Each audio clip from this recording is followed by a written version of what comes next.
We'll move on to the last thing this morning. That is Ho-Jin Choi, who's a researcher at the Institute of Information Archival Science of Hankook University in Korea, South Korea. Do we have you online, Ho-Jin? Ho-Jin will be talking about a study on the current issues on establishing the audiovisual archiving policies. Recording in progress. Hello, Jane. You're on the big screen now. The stage is yours. Hello, I'm Ho-Jin Choi, researcher of archival science from South Korea. It's my second time presenting with members of FIAT and the participants of the conference. Since 2020, some of the Korean broadcasting companies have launched archival services to open their archives and share their principles. Today, I am going to focus on these big changes in Korea and the following activities of the KAP, Korean Association of Audiovisual Preservation, where I am Director General now. Last year, I presented my PhD thesis, but today I'm going to talk about keyword leadership. I think that the leadership is audiovisual archiving is very important when we build the policies. The title is a study on the importance of archival leadership in safeguarding audiovisual heritage and current issues on establishing the policies of audiovisual archiving in South Korea. I will explain the activities of KAP as a case study. So here is a brief map of the talk. Let's start with research background.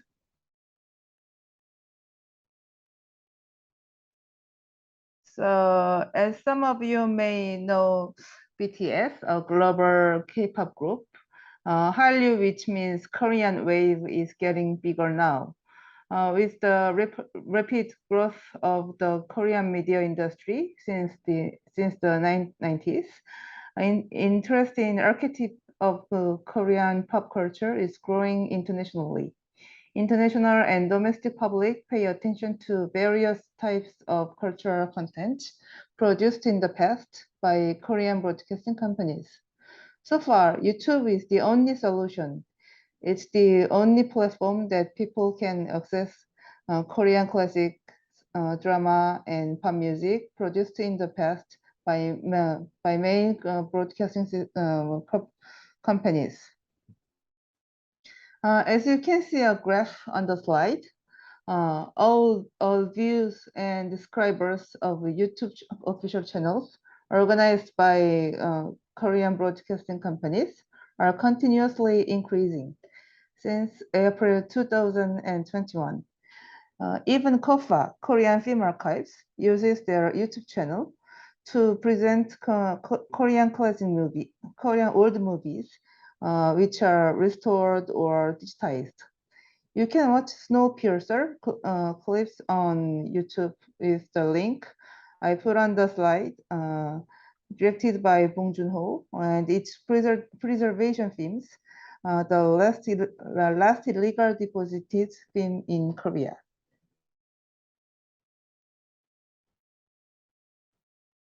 So we can raise an issue. The absence of policies and regulations for the collect, management, and use of TV and radio archives as cultural heritage. As I mentioned before, only Korean Film Archives plays the main role of film archives in Korea with legal deposit system. Furthermore, TV and radio archives are not protected as a heritage, but they are a private asset for broadcasters. Despite this situation, I would like to mention positive change in public sector.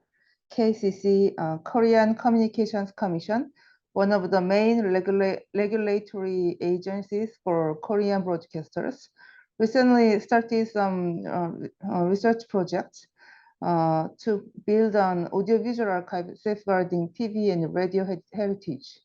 Now, KCC is preparing related projects on a centennial celebration of the Korean broadcasting history in 2027. So let's talk about current issues on audiovisual archives policies in South Korea.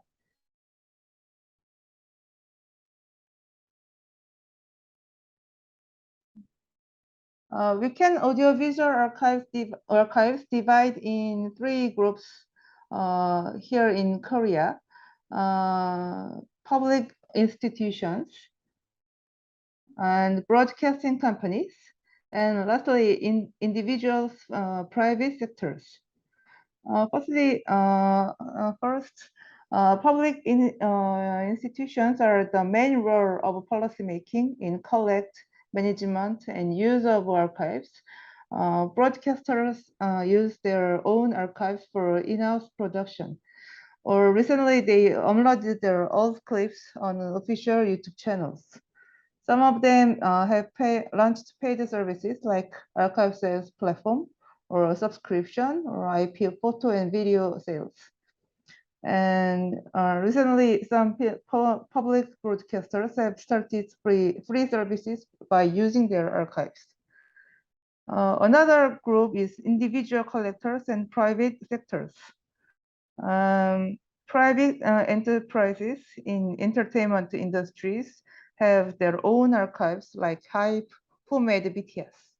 And non-profit organization and or individual collectors have also their own collection, and they want to manage them in good condition to share with general public. So firstly, KOFA, Korean Film Archives, are legal depositor for national film production. KOFA collects all image data, including national and international films and non-film material. 4,000 Korean films are collected and stored, including the oldest existing film, the drama Turning Point of the Youngsters, produced in 1934.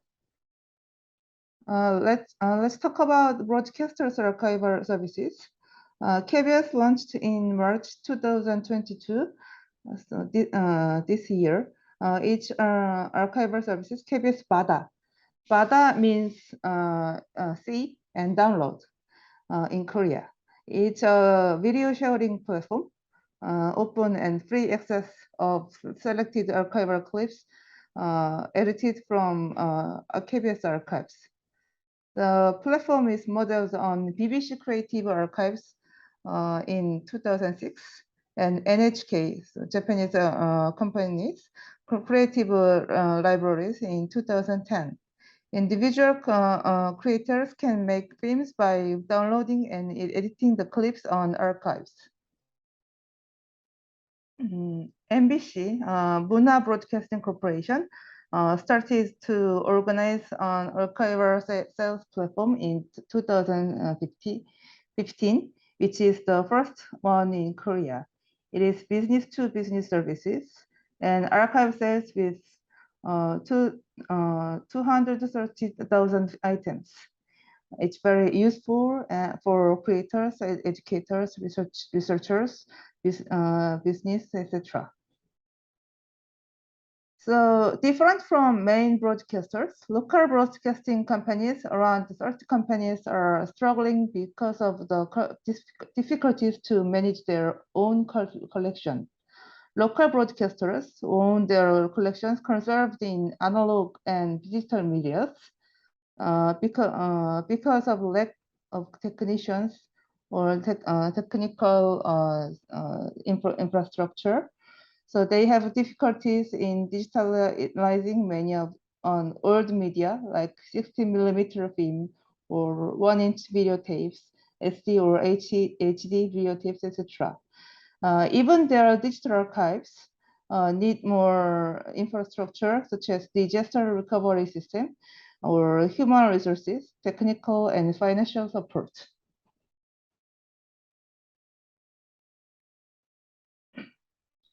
Individual collectors, owners of media and players, etc., are one of the main parts of audiovisual archives in South Korea. Despite the scope and amount of their collection, like types of media, themes, etc., the collections are owned by individuals are generally in bad conservatory condition, temperature, humidity, etc. These collections need to be protected with archival infrastructure, such as storage or physical treatment, but they are still cannot be protected by archival policies so far. So far, I mentioned audiovisual archives in Korea by grouping some cases. Now I'm gonna focus on related policies. Even the different types of audiovisual archives are increasing. Archival collections are becoming important in terms of amount and its content as keepers of Korean collective memory. It is still problematic that necessary policies regarding moving image heritage are absent with appropriate technical, legal, administrative measures. All of us, we know well the requirement of audiovisual archives as protective system. Audiovisual archives must contain online or offline places to conserve the heritage and make it accessible, its IT system, collections with its classification, catalog, indexing principles, etc. It is well specified in general principles of UNESCO's recommendation in 1980.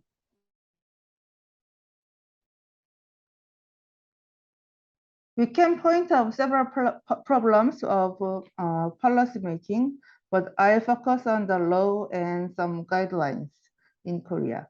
There are no reference nor principles in the current Public Recordment Act and its enforced ordinance enforcement regulations regulated by National Archives of Korea. Film legal deposit is regulated by Film and Video Act, but any statutory reference or principles are not specified in this act, nor in its enforced ordinance and enforcement regulations to safeguarding audiovisual heritage.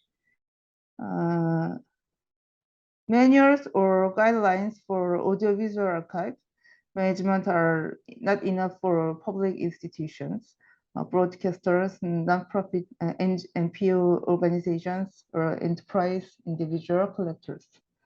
Standard manual guidelines are in need to manage their audiovisual archives in public record sector by National Archives. And it needs to be revised along with the digital environment changes. So now I'll talk about how GAP footsteps in this situation. So GAP, Korean Association for Audiovisual Preservation, it is established in 2017. It is a professional group of people who are interested in the necessity of audiovisual heritage safeguarding system in national level. GAP's main research is the policy and the governance of the audiovisual heritages to transmit it as a valuable cultural heritage.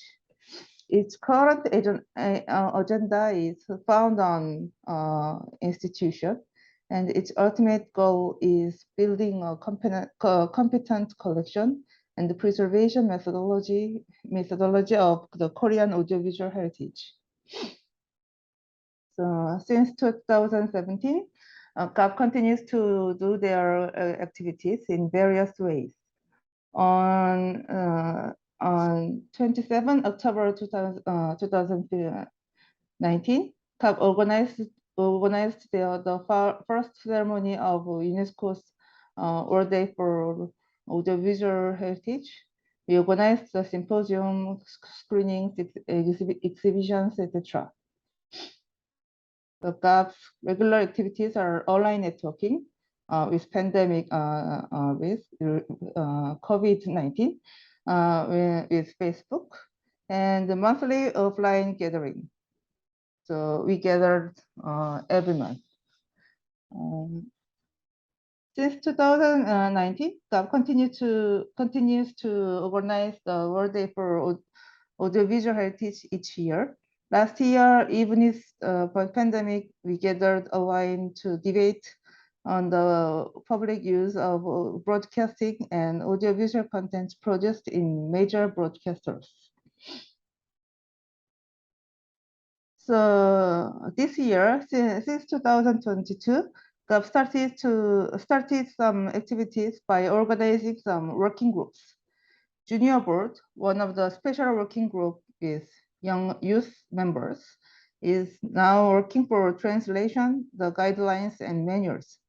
Since February, me and graduate students in archival science translated a famous guideline, audiovisual heritage, philosophy, and principle.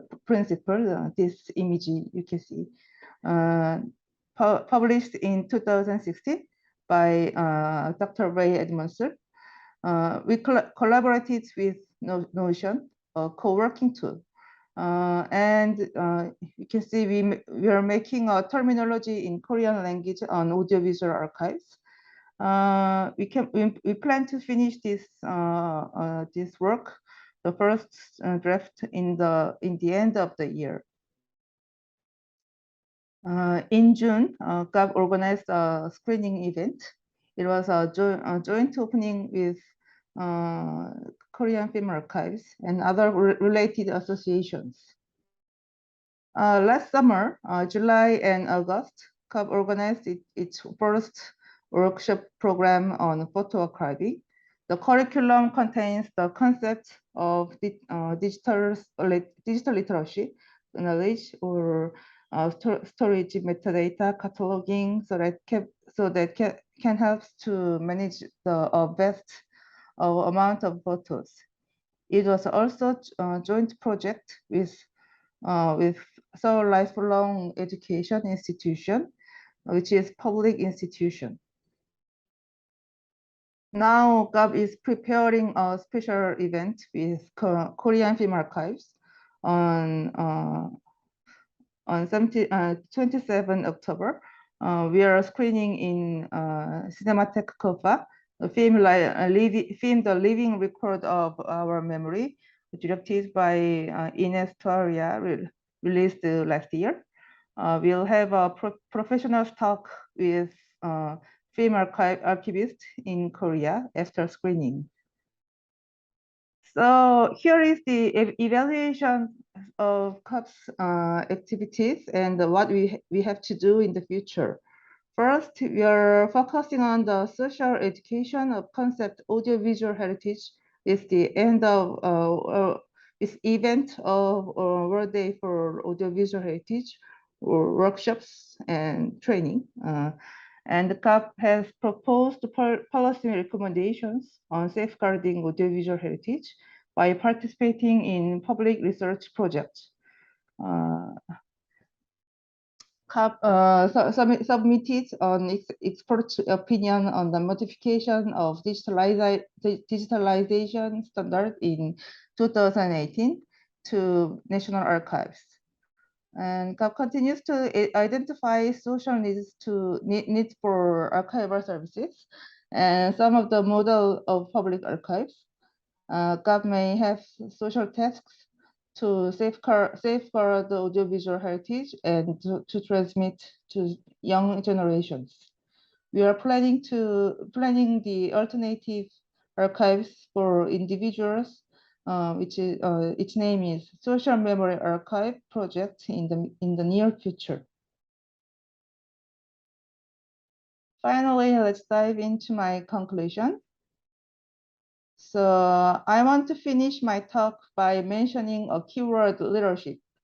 Since UNESCO recommended, it is necessary to take all policy steps, provisions, or steps, equipment, and funds to safeguard and preserve audiovisual heritage.